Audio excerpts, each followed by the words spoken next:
अध्याय 5. कर्मसन्यास योग. कृष्ण भावना भावित कर्म.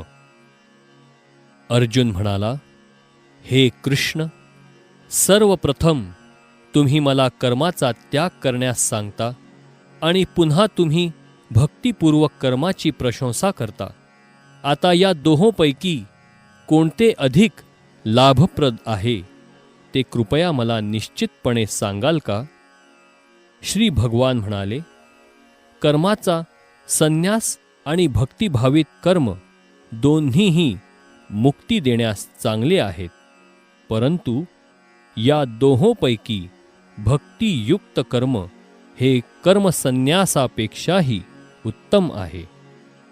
हे महाबाहो अर्जुना, जो द्वेष करीत नाही, तसेच आपल्या कर्मफलांची आकांक्षा करीत नाही, तो नेहमी संन्यासीच असल्याचे जाणावे.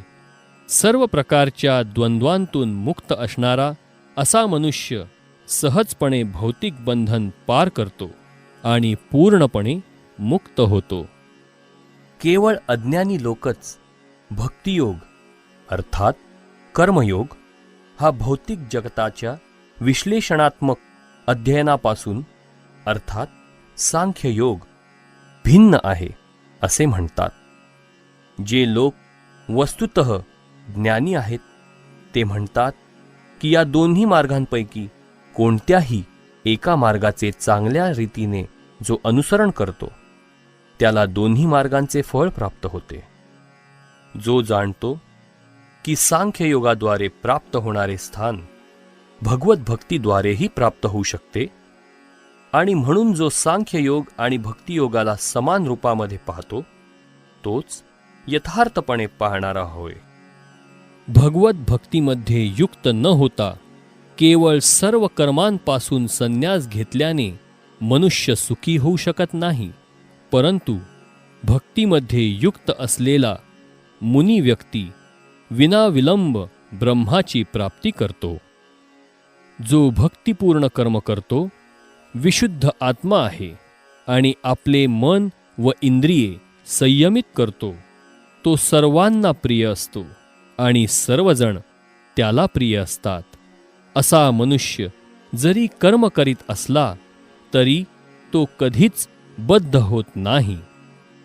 दिव्य भावनायुक्त मनुष्य जरी पाहत असला, ऐकत असला, स्पर्श करीत असला, वास घेत असला, खात असला, हालचाल करीत असला, झोपत असला आणि श्वसन करीत असला तरी त्याला आपल्या ठाई नेहमी माहीत असते की वस्तुतः आपण काहीच करीत नाही.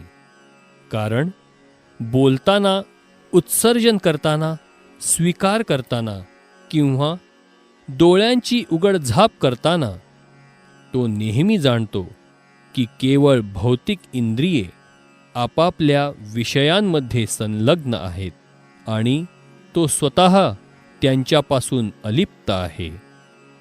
जो व्यक्ती कर्मफल भगवंतांना समर्पित करून आसक्ती न ठेवता आपले कर्म करतो, तो कमलपत्र ज्याप्रमाणे पाण्याने स्पर्शिले जात नाही त्याप्रमाणे पापकर्माने प्रभावित होत नाही. योगीजन आसक्तीचा त्याग करून शरीर, मन, बुद्धी आणि इंद्रियांनी सुद्धा केवळ शुद्धीकरणासाठी कर्म करतात. निष्ठेने भक्ती करणारा जीव अढळ शांतता प्राप्त करतो, कारण तो आपल्या सर्व कर्मांची फळे मला अर्पण करतो.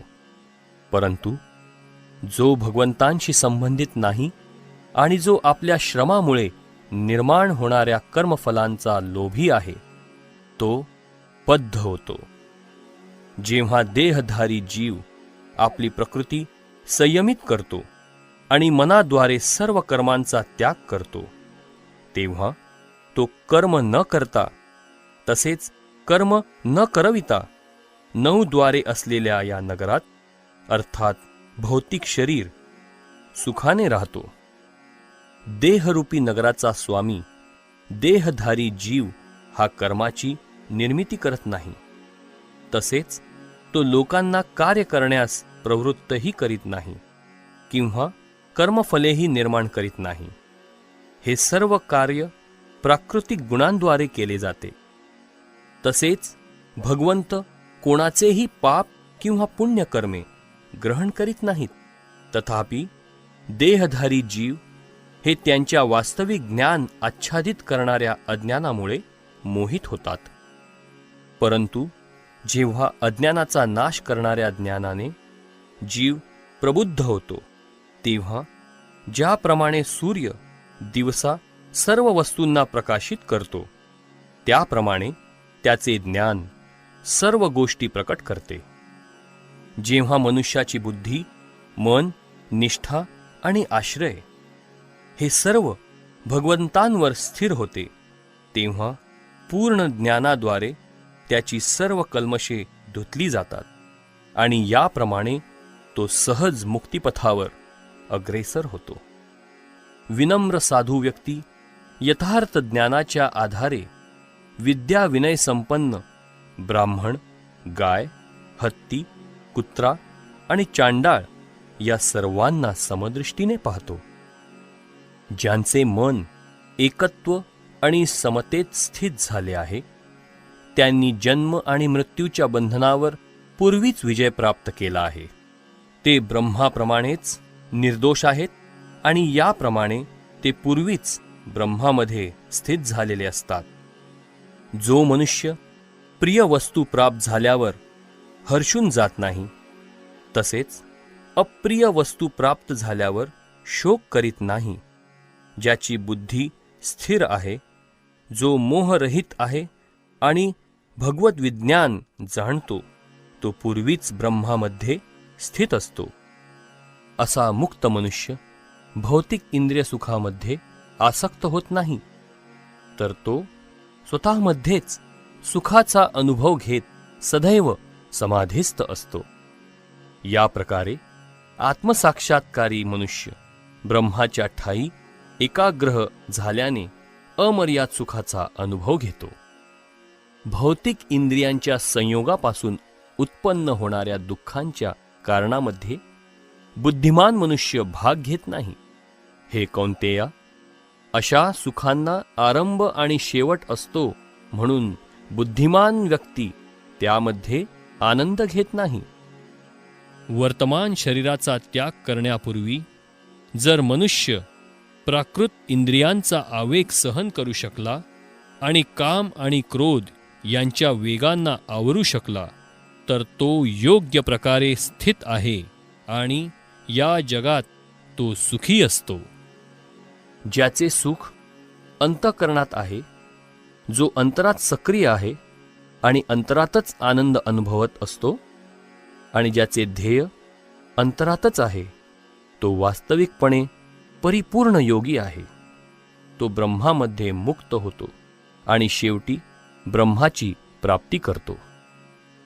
जे संशयापासून उत्पन्न होणाऱ्या द्वंद्वांच्या पलीकडे आहेत, ज्यांचे मन अंतरातच रममाण झाले आहे, जे सर्व जीवांच्या कल्याणार्थ कार्य करण्यामध्ये नेहमी व्यस्त असतात आणि जे सर्व पापांपासून मुक्त आहेत, ते ब्रह्मामध्ये मुक्तीची प्राप्ती करतात. जे क्रोध आणि सर्व भौतिक इच्छांपासून मुक्त आहेत, आत्मसाक्षात्कारी आत्मसंयमी आहेत आणि सतत पूर्णत्वाकरिता प्रयत्न करीत आहेत, त्यांना निकट भविष्यकाळात ब्रह्मामध्ये मुक्तीची निश्चिती असते. सर्व बाह्य इंद्रिय विषय रोखून, दोन भुवयांमध्ये दृष्टी एकाग्र करून, नाकपुड्यांमध्ये प्राण आणि अपान वायूंना रोखून आणि याप्रमाणे मन, इंद्रिये आणि बुद्धी संयमित करून मोक्षप्राप्तीचे ध्येय असणारा मुनी इच्छा, भय आणि क्रोधापासून मुक्त होतो. जो मनुष्य नित्य या अवस्थेत असतो, तो निश्चितच मुक्त असतो. मी सर्व यज्ञ आणि तपस्यांचा परमभोक्ता, सर्व ग्रहलोक आणि देवदेवतांचा परमेश्वर आणि मी सर्व जीवांचा हितकर्ता व सर्व जीवांच्या कल्याणाची इच्छा करणारा आहे. हे जाणून माझे पूर्ण ज्ञान असणारा सांसारिक दुःखापासून शांती प्राप्त करतो.